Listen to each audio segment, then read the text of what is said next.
أول مرة أجرب الرز بلبن بالطريقة دي وبجد مندمتش طلع أحلى مرة عملته فيها وأحلى مرة كلناه فيها بجد طلع خطير وحلو اوي وهيعجبكم اوي اوي وبسيط وسهل لو عملتوه هيطلع كمان أطعم وأحلى من محلات الكشري، تعالوا نشوف المكونات اللي هنستخدمها، أول حاجة معايا كوبايتين من الرز طبعا مغسول ومعايا كوباية من السكر وطاجن فيه كده شوية لبن ومعايا قشطة وزبدة ومعايا جوز الهند والزبيب ومعايا معلقتين كبار من النشا واكياس فانيليا، أول حاجة بنزل على الرز بتاعي في حلة بمية سخنة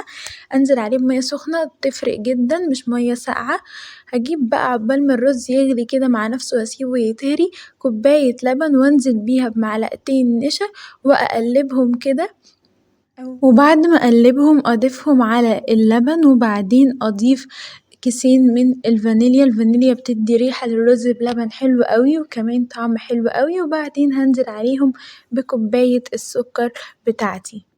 هنا بقى الرز بيستوي وطبعا انا هسيبه يستوي على الاخر يبقى مهري بالشكل ده بتفرق جامد وبيبقى طري وحلو وانزل عليه بقى باللبن اللي احنا ضفنا عليه كل المكونات كده وبعدين انزل بمعلقة من الزبدة وانزل بالقشطة بتاعتي وابتدي ان انا اقلب كل المكونات دي كده مع بعض، خطير يا جماعة وطعمه هيطلع تحفة، انزل بقى بالرز بلبن بعد ما جهز كده في الطواجن بتاعتي عشان ادخله الفرن بسيبه في الفرن لمدة تلت ساعة وطبعا بفتح عليه الشواية كده شوية عشان ياخد وش من فوق متحمر كده زي ما احنا شايفين يا جماعة تحفة تحفة تحفة تحفة واحلى مرة هتاكلوا فيها رز بلبن وضفت بقى عليه الزبيب وجوز الهند طبعا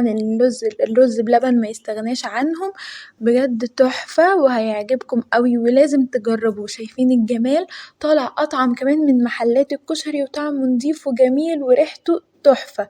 وهستناكوا تقولولي رأيكم في الكومنتات لما تجربوه ومتنسوش تعملولي لايك لو عجبكوا الفيديو واستنوني في كل جديد، باي باي.